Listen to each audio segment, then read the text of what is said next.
송강 일행이 개선의 길에 올라 양산박 근처에 왔을 때 갈대 숲속에서 뛰어나와 송강 앞에 엎드리는 자가 있었다.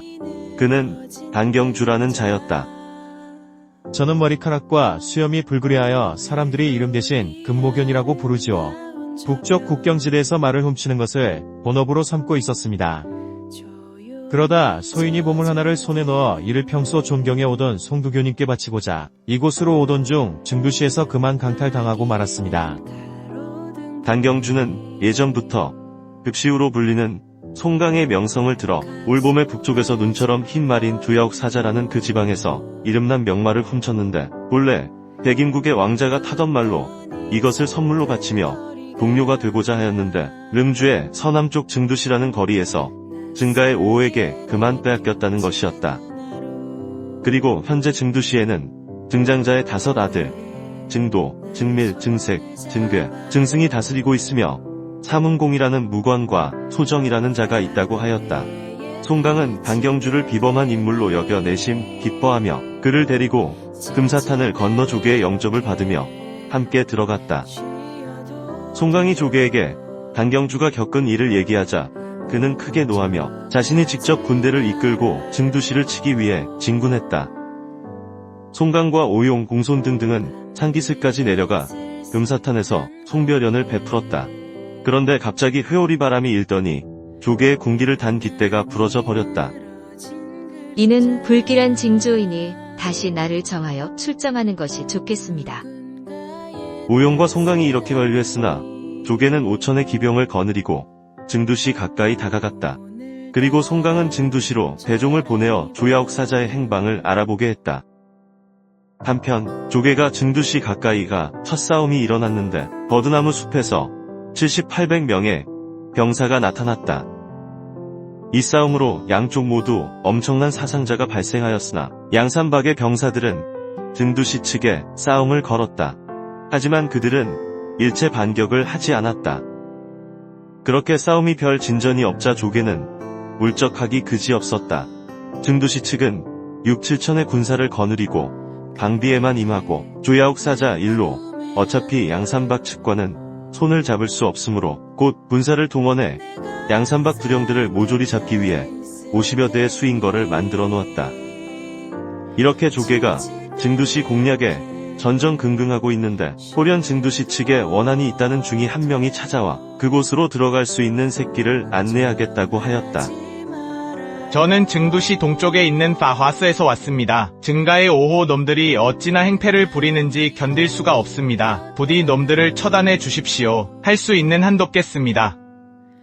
이에 조계는 크게 기뻐하며 직접 부대를 몰고 이를 따르려 하였다. 그러나 임충은 증두시의 계략인 것 같다고 직감하며 자신의 생각을 조계에게 전했다. 아무래도 수상합니다. 하지만 조계는 임충의 말을 묵살하고 기어코 중을 따라갔다. 그런데 법화사라는 낡은 절에는 무슨 이유에서인지 스님들이 하나도 보이지 않았다. 하지만 조계는 전혀 이상하게 생각하지 않았다. 그리고 병사를 이끌고 또다시 그 중을 따라 법화사에서 나왔다. 그런데 앞서 가던 중이 어둠 속으로 어느 틈에 사라져버리고 정군은 길을 잃고 말았다. 병사들은 무척 당황했다. 그렇게 백보 남짓 갔을까? 갑자기 사방에서 북소리가 울리며 함성이 들려오더니 주위가 온통 횃불로 둘러싸였다.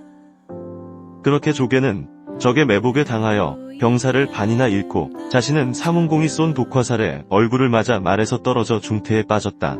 하지만 다행히 임충이 조계가 염려되어 마을 입구에서 일행을 맞이하였고 그렇게 해서 겨우 적의 추격을 막을 수 있었다.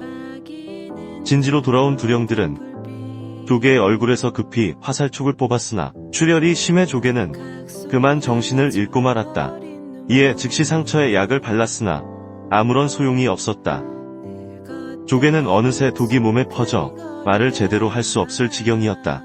그래서 할 수 없이 우선 조계를 수레에 태워 양산박으로 호송하였다. 상황이 이렇게 되자 양산박군의 사기는 크게 떨어졌고 때를 맞춰 다음날 증두시 측이 총공격을 가하니 양산박군은 패배하여 할 수 없이 임충은 양산박으로 후퇴를 명했다. 한편 조계는 더욱 악화되어 식사는 물론 물 한 모금 제대로 넘기지 못하고 온몸이 퉁퉁 부어올라 참아 볼 수가 없을 지경이었다. 모든 두령들은 조개를 걱정하며 가까이에 모여 있었다. 결국 조개는 사문공의 활에 맞은 자리가 박화되어 사문공을 꼭 죽이라는 유언을 남기고 사망하였다. 송강은 마치 부모를 잃은 사람처럼 엉엉 울었다. 오용이 그를 위로했으나 소용이 없었다. 임충은 오용과 공손승 등 두령들에게 송강을 양산박에 주인으로 추대할 것을 제의하고 이튿날 송강을 초대해 입을 열었다. 조두령이 없는 지금 전하의 명성을 떨치고 있는 송강 형님께서 산채의 주인이 돼주시길 바랍니다. 받아주십시오. 그러자 송강은 아직 큰 형님의 원수도 갚지 못했는데 내 어찌 그 자리에 오를 수 있겠소? 라고 하였다. 하지만 산채에 하루라도 주인이 없으면 안 됩니다. 형님 이외에 누가 주인이 될 수 있단 말입니까? 나중 일은 그때 가서 생각하시고 제발 받아주십시오. 그렇다면 할 수 없이 내가 임시로 그렇게 하기로 하겠소. 그리고 누구든 사문공을 잡는 일을 양산박 총두령으로 모시리다. 그렇게 해서 마침내 송강이 임충과 오용의 손에 이끌려 중앙 의자에 앉았다. 자리에 앉은 송강은 우선 인사말을 했다. 앞으로도 일치단결하고 하늘을 대신하여 따어를 행합시다. 그리고 이들이 모인 자리를 충의당으로 이름을 정하였다.